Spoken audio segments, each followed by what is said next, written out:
السلام عليكم، اخباركم ايه؟ النهارده احنا هنعمل ريفيو عن فايولت ايف بلانر 2018. احنا الريفيو بتاعنا هيكون على المقاس ال A5. ان شاء الله هعمل لكم ريفيو عن البيرسونال وال A6. بس النهارده خلينا نشوف ال A5 ومحتوياته. وسنة وانتم طيبين طبعا، ويا رب تكونوا في 2017 حققتوا كل اللي انتوا كنتوا عاوزين تعملوه، و2018 تبدأ معاكم ان شاء الله سنة سعيدة وتحققوا فيها كل اللي نفسكم فيه. مبدئيا فايولت ايف السنه دي احنا جددنا فيها طبعا وغيرنا فيها شويه حاجات، يا رب تعجبكم. ده التغليف بتاع 2018. هو بيجيلك بالشكل ده، طبعا لو هو جايلك شحن بيجيلك في الظرف بتاع البريد. اوكي، طبعا انا بس مجهزاه عشان نبدا على طول. بسم الله الرحمن الرحيم. بيجيلك كده تمام.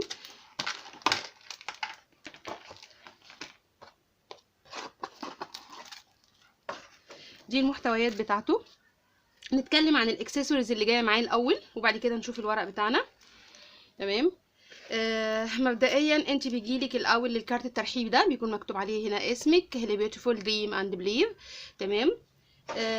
في من هنا من على الشمال في الثلاثه بيبر كليبس. دول بيتغيروا عشان برضو نبقى عارفين، بيبقوا كل مره او مع كل بلانر ممكن يكون في شكل مختلف. دول الثلاثه بيبر كليبس. في 4 كارت تحفيزي. تمام. دي عبارات انت ممكن تنقليها معاكي على مدار كل شهر. الظهر بتاعها بيكون فاضي، ممكن انت تكتبي اي كوتس جت قدامك وانت عايزه تحتفظي بيها، ممكن تعملي عليهم شغل 3D بالستيكرز. تمام. في بقى معانا طبعا القلم. اوكي. في التاسل بتاعه البلانر اللي هي التعليقه دي بتتحط هنا. تمام. في مع البلانر باكرت واشي تيب. في تو دو ليست صغيره متعلقه هنا. تمام. طبعا في معانا 4 شيت ستيكرز، دول احنا عاملينهم بمقاسات البلانر الداخليه. تمام. والشيت جايلك مقصوص جاهز، انتي بس كل اللي عليكي ان انتي هتعملي كده وهتشتغلي. تمام. دول ال4 شيت ستيكرز. ادي التصميم الاول. هنا طبعا انتي بتحطيه وممكن بتكتبي عليه. اوكي. هنا احنا عاملين لك الارقام بتاعه الشهور. هنا الفيس، يوتيوب، تويتر، انستجرام. هنا ايام الاسابيع. طبعا دي عباره عن صور انتي بتحطيها بقى مكان ما انتي ما عاوزه. هنا في كودز تحت في تحفيزيه. تمام. وهيبقى في فيديو ان شاء الله بنظبط فيه مع بعض ازاي نظبط او نعمل تزيين للاسبوع بتاعنا وللبلانر. في معاه الكيس ده عشان اكتر من حد سألني عليه. الكيس ده فيه ايه؟ الكيس ده فيه دول تقدري تستخدميهم، اللي هم علامات. لو انا هنا مثلا في شهر يناير سي وانا حطيتهم كده وكتبت ان ده شهر يناير، او لو انا مقسمه البلانر بتاعي مثلا لمهام شخصيه، مهام في العمل، ديني، فانا بكتب هنا القسم بتاعي ايه. وفي معاه بكره واشي سوري بكره دبل فيس صغيره، بحيث ان انت بتيجي هنا تحطي الدبل فيس وبتلزقيه في المكان اللي انت عاوزاه. انا قلت لكم احنا السنه دي يعني حاولنا ان احنا نهتم بالتفاصيل الصغيره دي عشان يبقى كل حاجه موجوده معاكم اول ما بيوصل لكم البلانر. طيب في ايه تاني معانا بيوصل مع البلانر اول بقى ما بنفتحه؟ في معانا دي المسطره ومتابعه لشرب الميه في ايام الاسبوع. المسطره زي ما انتم شايفين هي مغلفه تغليف حراري، علشان انتي بالقلم الفلوماستر او بالماركر بتعلمي ان انتي شربتي الميه، وبعد ما بيخلص مثلا الاسابيع انتي بتمسحيها بالاسيتون، نقطه اسيتون صغيره، وبتمسحي وتبتدي تستخدميها تاني وتستمر معاكي بقيه السنه. في 4 تو دو ليست مغلفين، دول برضو مغلفين تغليف حراري، تقدر تكتبي عليهم بالفلوماستر او بالماركر وبعد كده بتمسحيهم فبيفضلوا مستمرين معاكي. طيب نيجي بقى للاساس، الورق بتاع البلانر. اوكي.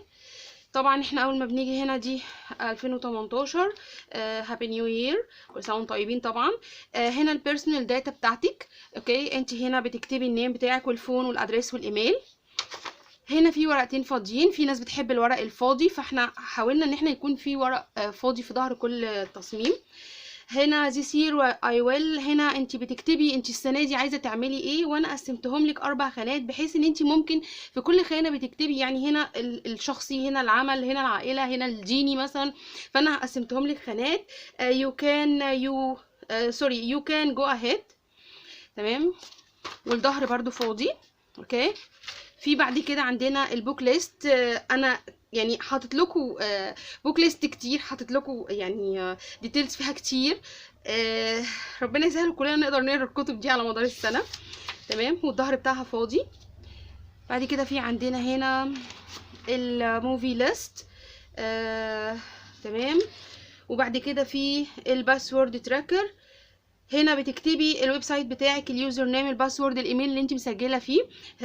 ده عشان نحافظ على الباسورد بتاعتنا. بعد كده بنخش على الشهور. اول كل شهر فيه فاصل مغلف برضو تغليف حراري، ظهره فاضي بحيث ان انت تقدري تعملي عليه شغل بالستيكرز. تقدري تعملي داشبورد مثلا، تعملي الظهر بتاعك داشبورد للستيكرز اللي عندك، للستيكي نوتس، فبتقدري تشتغلي عليه براحتك. تمام. بعد كده دي النتيجه بتاعت الشهر. اوكي. في الهابت تريكر. الهابت تريكر اتطلبت مني كتير السنه اللي فاتت، فانا عملتها لكم السنه دي. اول كل شهر فيه هابت تريكر موجوده. الهابت تريكر دي علشان نقدر نضيف عادات ونتابعها. يعني انا هاجي مثلا الشهر ده انا عايزه اضيف مثلا عاده ان انا اسبح 10 مرات كل يوم الصبح لما اصحى من النوم. فانا بكتب هنا العاده اللي انا عايزه اتابعها، وباجي كل يوم بعلم على مدار الشهر انا عملت العاده دي ولا لا. على اخر الشهر انا بشوف نفسي التزمت بنسبه كام في الميه، علشان الشهر اللي بعده اقدر يا اما اضيف عاده جديده يا اما اتابع على العاده دي لو انا لسه ما ثبتهاش. موضوع الهابت تريكر ومتابعه العادات، في ناس بتقول ان هي بتبقى 30 يوم، وفي ناس بتقول ان هي الاساس بتاعها 45 يوم متابعه، يبقى انت كده ثبتي العاده.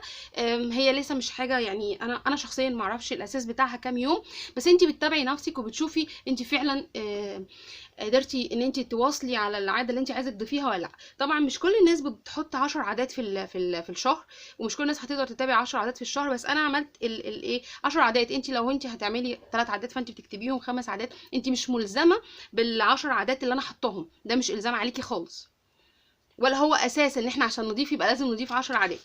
تمام. طبعا الظهر برده فاضي. نيجي الشهر ده التقسيم الشهري بتاعنا. تمام.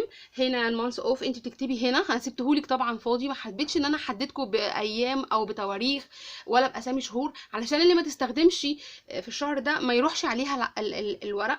تمام. فانت بتكتبي هنا الشهر بتاعك وهنا السنه، وبتبتدي تحطي هنا المهام الاساسيه بتاعتك بتاعت الشهر. هنعمل فيديو نقول ايه اللي بيتكتب في ايام الشهر وايه اللي بيتكتب في ايام الاسبوع. تمام. طبعا هنا في اخر الشهر في دي زي ملاحظات، انت بتكتبي ايه اللي على مدار الشهر انت مثلا حققتيه، او ايه اللي انت عايزه تضيفيه على الشهر التاني، او ايه الملاحظات اللي انت شفتيها في الشهر فانت عايزه تفتكريها.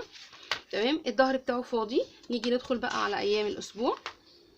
برضو هي مش مترخه، انت بتكتبي هنا اسم الاسبوع لو انت سوري التاريخ بتاع الاسبوع لو انت عاوزه، مش عاوزه خلاص دي حاجه بتاعتك. هنا بتحطي الايام. تمام. هنا انت دي ملاحظات في اول الاسبوع علشان تتابعي وتفتكري. ده بصي بالطول كده ده اليوم، يعني مثلا ده يوم 1 في يناير 2 3 4 5 6 دول ال7 ايام، فهو طولي. في ناس ممكن تحب ان هي تستخدمه عكس، ممكن تحب تستخدمه كده، كل واحد على حسب استخدامه في البلانر بتاعه واحتياجاته فيه. فده شيء مش اساسي يا جماعه، مش اساسي خالص ان انا عشان هو معمول كده يبقى انا هستخدمه كده.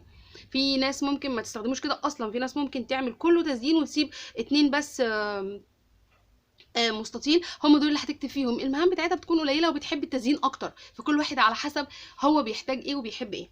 تمام. فده كده اول اسبوع، التاني، التالت، الرابع. تمام. كده الشهر بتاعنا خلص.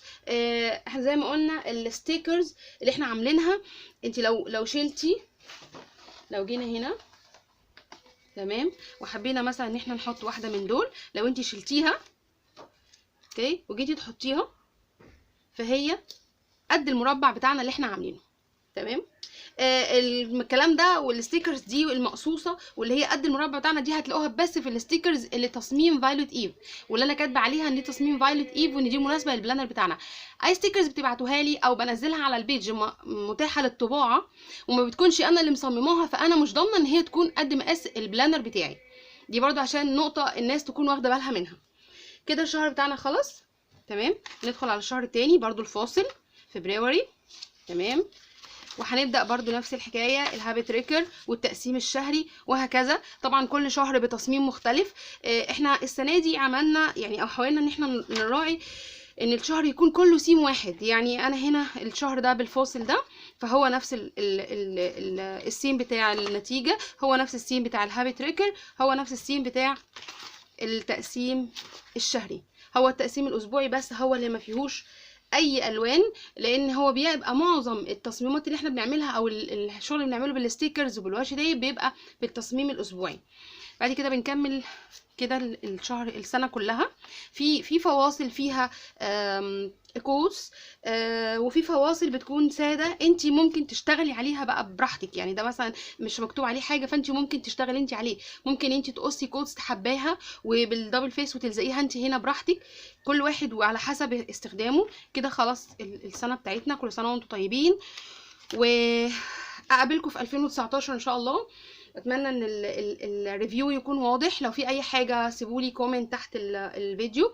نتكلم عن السعر. سعر البلانر ال A5 السنه دي 350 بكل المحتويات اللي احنا شرحناها دلوقتي. البلانر موجود بالوان كتير، متوفر بثلاث مقاسات، في عندي ال A6 وفي البيرسونال، وهعمل لكم فيديو عنهم ان شاء الله قريب. من ضمن الاشكال اللي موجوده معانا، مش كلها طبعا، انا عندي الرمادي الساده، تمام، عندي البيج المنقوش، في المقلم ابيض في اسود، وفي اشكال تانية هنزل صورها ان شاء الله على البيج. اتمنى الريفيو يكون واضح، ولو في اي استفسار تابعوني. وفي حاليا عرض شغال على البيج وفي عرض تاني هينزل، تابعونا، واتشرفت بيكم. السلام عليكم.